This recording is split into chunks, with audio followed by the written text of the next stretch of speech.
Hello, this is Katja and Robin from Quinta Catinga in Portugal again. Today we want to show you our tiny solar system, which cost us around 500 euro, but yet it is still big enough to power all the lights in my house, charge the laptops and the phones, charging the internet dongle, having a few small kitchen devices going, and also powers the shower pump. Hello, good morning. Welcome back to Quinta Catinga. I'm Robin. Behind the camera is Katja. Hello.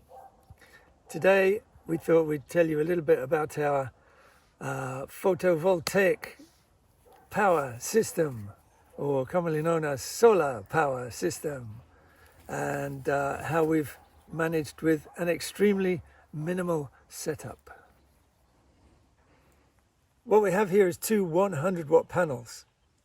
It is a very minimal system. In fact, we had a visitor here once and he came and said, "What, is that all you've got? I've got more on my van."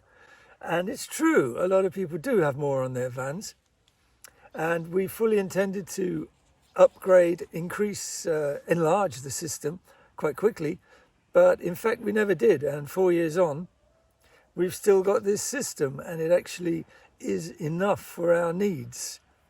Although the system is very small, Katja works on the computer a lot of the time, and this system can easily cope with keeping her computer charged up. That's not a problem.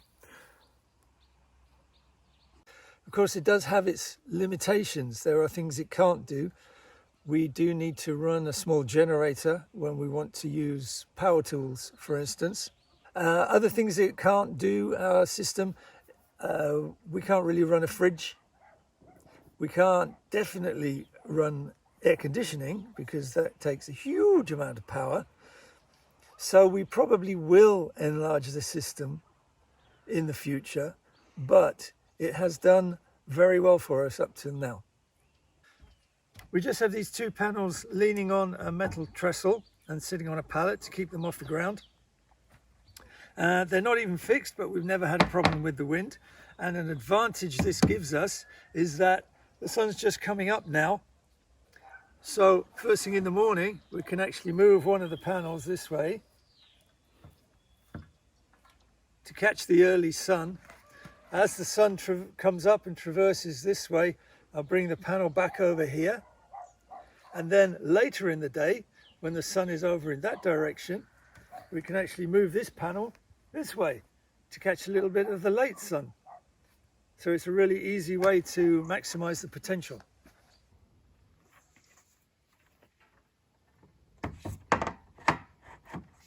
And another thing, very important, which I'm sure a lot of people forget about a lot, is that these panels will get dusty very quickly in this sort of environment, and you need to frequently clean them because they'll lose a lot of efficiency with a layer of dust on them.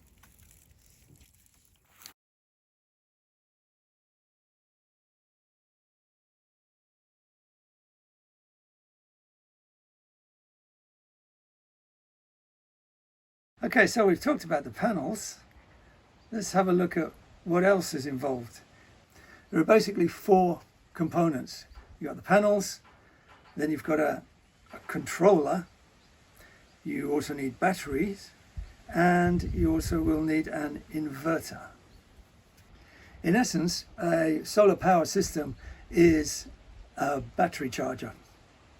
The panels charge the battery, and then the controller and the inverter enable you to use the power that's coming out.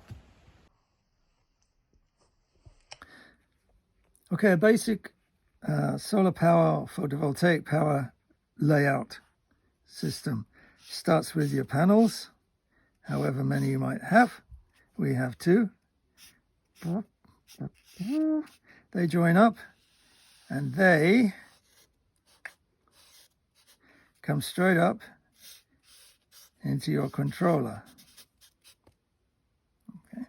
From your controller then comes positive and negative into your battery.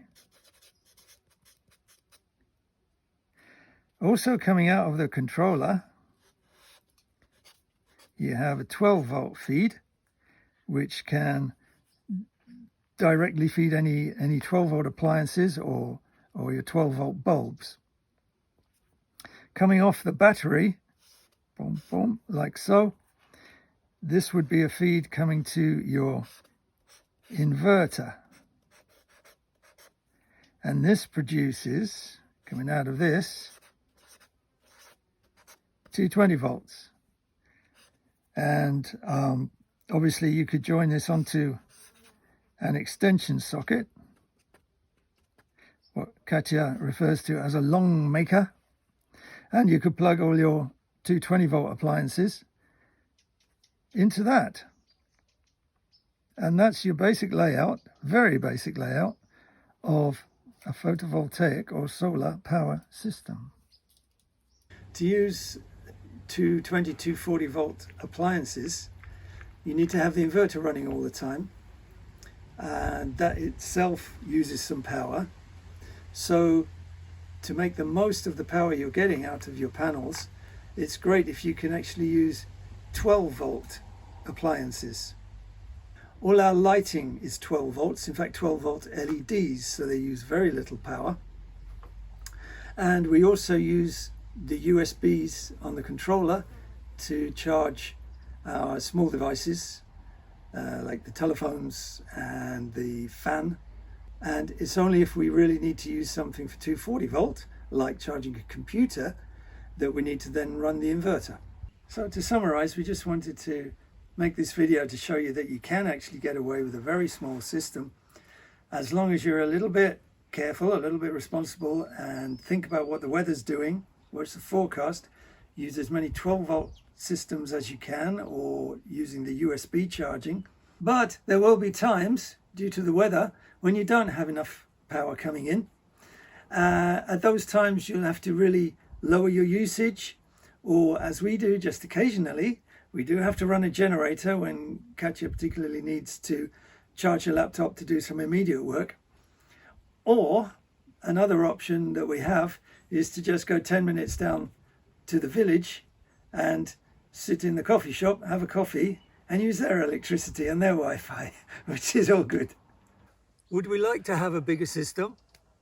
Well, yes, of course we would. It would be nice to have a much larger system and not have to be quite so always thinking about what can we run, what can't we run, especially during the winter.